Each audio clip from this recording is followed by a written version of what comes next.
ডিব্ৰুগড়ত নত সূৰ্য ফণী শৰ্মা সোঁৱৰণী নাট সমাৰোহ 7 ডিচেম্বৰৰ পৰা 3দিনীয়া কাৰ্যসূচীৰে অনুষ্ঠিত হৈছে নত সূৰ্য ফণী শৰ্মা সোঁৱৰণী নাট সমাৰোহ।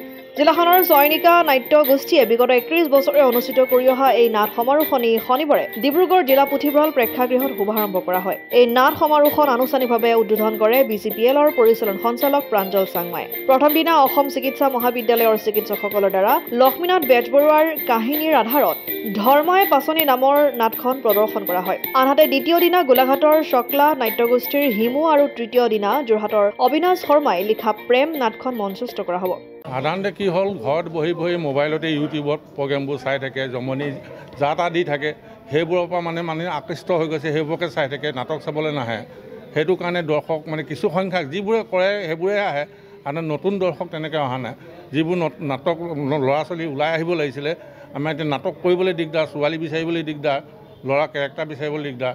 সেইকাৰণে আপোনালোকৰ এই মিডিয়াৰ দ্বাৰা আমি অনুৰোধ কৰিছোঁ যে ল'ৰা ছোৱালীবোৰ ওলাই আহক, আমাৰ লগত নাটক কৰক। আমাৰ এটা প্ৰতিষ্ঠানে চলি আছে, বহুতো আছে ডিব্ৰুগড়ত, সেই সকলোকে আহ্বান জনাইছোঁ। আপোনালোকে আহি ইয়াত যোগদান কৰাৰ কাৰণে আপোনালোককো ধন্যবাদ জনাইছোঁ। নাটক সেই মোবাইলৰ পৰা আপুনি যেতিয়াই দেখিব মোবাইলটো হাতত টিপি থাকে, কি কৰে তেওঁলোকে জানে, ফেচবুকে কৰে নে ইউটিউবে কৰে নে কি, অনবৰত বহি থাকক। আপুনি ক'ৰবাত দেখিব মোবাইলৰ বাহিৰে বেলেগ আপুনি কাষেদি পাৰ হৈ যাওক, আপোনাক মাতিবলৈ টান পায়, হয় নহয়? যদি মই ভুল কৰিছোঁ আপোনালোকে নিজেই দেখিছে, আপোনালোকে এই পথাৰতে চলি ঘূৰি ফুৰিছে। মইতো 68 চনৰ পৰাই কৰিছোঁ। তাৰপিছত এইটো হৈছে 92 চনৰ পৰা চলিছে আমাৰ চয়নিকাটো। মাজত 2 বছৰমান লকডাউন চকডাউন গ'ল, মানুহ মৰিলে, কেইজনমান অভিনেতাও মৰিলে, সেইটো কাৰণে বাদ পৰিলে। এতিয়া 31 বছৰত 2-এজন আহিছে, তেনেকৈ থাকিব নোৱাৰে। তাৰমানে তেওঁলোকৰ আকৌ সমাজটো কি, তেওঁলোকৰ লগ সংটো তেনেকুৱা নাই, কিন্তু যি 2-এজন আছে এতিয়া তেওঁলোকৰহে চলি আছে। এইবাৰ আচলতে আমাৰ 31 সংখ্যক বৰ্ষ, ইয়াৰ আগতে আমি 30 বছৰ চলালোঁ। এইবাৰ অৱশ্যে আমাৰ এনেই সদায় বাহিৰৰ টীম আহে। এতিয়া আমাৰ এই নাট সমাৰোহত এতিয়া ৰাষ্ট্ৰীয় নাট সমাৰোহ, এতিয়া দিল্লী, কেলকাতা বা এলাহাবাদৰ টীম আহিছে আগতে, কিন্তু এইবাৰ আমি লোকেলি অৰ্গেনাইজ কৰিব লগা হৈছে কিছুমান কাৰণৰ বাবে। এইবাৰ আমাৰ প্ৰথম দিনাৰ নাটক মেডিকেলৰ চিকিৎসকসকলে এখন নাটক প্ৰদৰ্শন কৰিব। লক্ষ্মীনাথ বেজবৰুৱাৰ কাহিনীৰ ওপৰত ভিত্তি কৰি ধৰ্মাই পাচনি বুলি এখন নাটক প্ৰথম দিনা কণ্ঠস্থ হ'ব।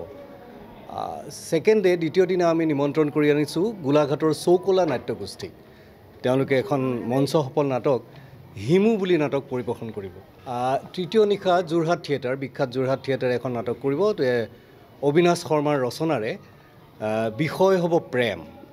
সেইখন পৰিচালনা কৰিব ৰাজেন হাজৰিকাই।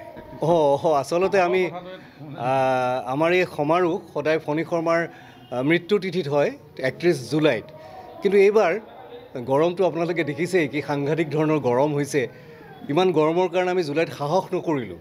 আমি সেইকাৰণে ডিচেম্বৰলৈ পিছুৱাই দিলোঁ। হয়তো পিছৰ অনাগত দিনবিলাকত সেইটো পিছতেই হ'ব চাগে, কাৰণ ইমান গৰমত ডিব্ৰুগড়ত এটা AC হল নাই।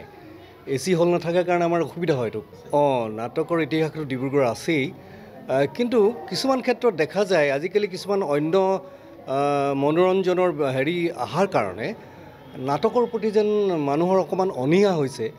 কিন্তু আমি কণ্টিনিউৱাছলি নিৰৱচ্ছিন্নভাৱে এটা প্ৰচেষ্টা কৰি আছোঁ যে মানুহে আহি নাটক চাওক, ভাল নাটক চাওক।